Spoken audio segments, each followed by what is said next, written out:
Glasshouse, Broadwater and Mudgeeraba. And now, Member for Whitsunday, you have the call. Thank you, Mr Deputy Speaker. I'm pleased, sadly, to contribute to the Police Powers and Responsibility Jack's Law Amendment Bill of 2022. And I also want to place on the public record both my sincere condolences, also respect and also gratitude to Belinda and Brett Beasley, their son Mitch, and all of Jack's friends who have, I think, demonstrated through both community action and advocacy, as well as working collaboratively with both the Police Minister, their local member, as well as the Queensland Police Service, what you can deliver and what can come out of what is a heinous tragedy. I'd also like to acknowledge and place on record my thanks to the member for Bonnie on behalf of all communities across Queensland, because he really has demonstrated what a local member can achieve by listening to his community, by being an advocate, and also by spending his time contributing, as he does, as a member of the Jack Beasley Foundation.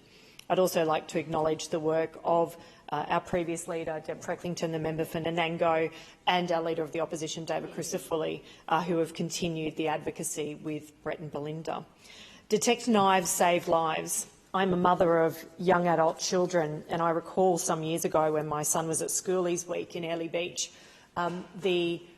the take-up and the threats that were apparent amongst youths, in particular around knife crime, and the amount of young people that were carrying knives at that time.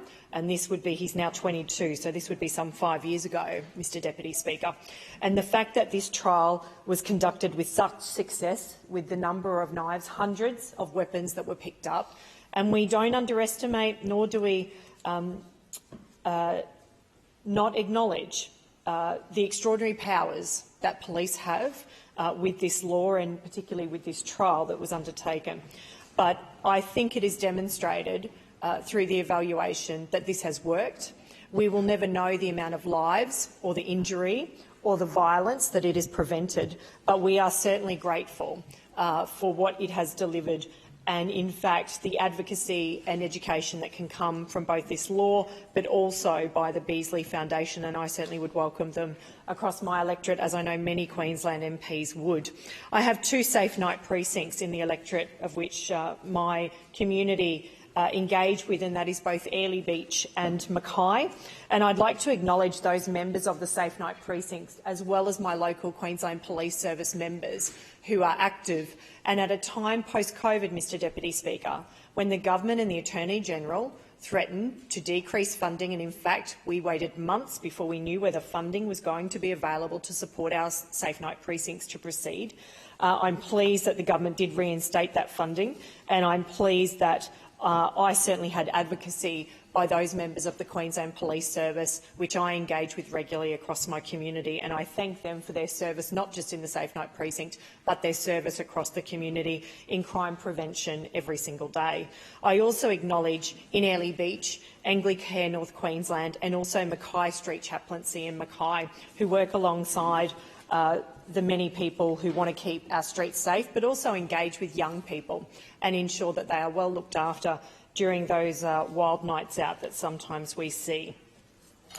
Mr Deputy Speaker, as outlined by those of us here on this side of the House, we will be moving an amendment to this legislation that looks at the review period of 2 years and the evaluation to actually be a legislative review. And we seek an amendment that this law come into place. And in fact, while we acknowledge after 2 years and we acknowledge an independent evaluation and that things may need to be tweaked, as outlined by the Leader of the Opposition, this is a legacy of Jack's Law that should not be just limited to a short period of time. That is not a message that we want to send to criminals across our state. It is not a message we want to send to young people that are engaging in knife crime. It is not a message that we want to send to our broader community when it comes to public safety. Laws are put in place to protect people. Public safety and the role in which legislators play is critical to upholding our community's safety. It is the one role that we do have that we can make a real difference, and in particular when it comes to Jack Beazley, it's the least we can do when it comes to legacy in this state, and let us not ever have his loss of life be kept in vain. Mr Speaker, I also want to put on the public record the absolute disdain that I witnessed in this House by the member for Maiwar. And Mr Deputy Speaker, I don't often actually worry or concern myself too much with what members of the Greens say in this House, but I must say it's an absolute insult to every men and servicewoman of the Queensland Police Service of what I heard from that member. It's an absolute insult to parents across this state, which was outlined by the member for Maiwar, his concern that illicit drugs might be picked up, that there's other issues that may arise that impede on people's freedoms. We need to send a very clear message.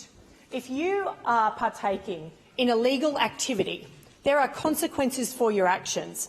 And the member for Maiwar, I hope, certainly goes back and expresses to his representatives in the community that he does not support the Queensland Police Service, that he does not support this trial, that he does not support this law, because it was an insult, Mr Deputy Speaker, an absolute insult. And I certainly want the people of broader Queensland and those here in South East Queensland and the members' electorate to know that. On this side of the House, we take very seriously law and order. We take very seriously our emergency services contribution to this state. And let us never forget, they are the people that put their lives on the line each and every day to keep our communities safe.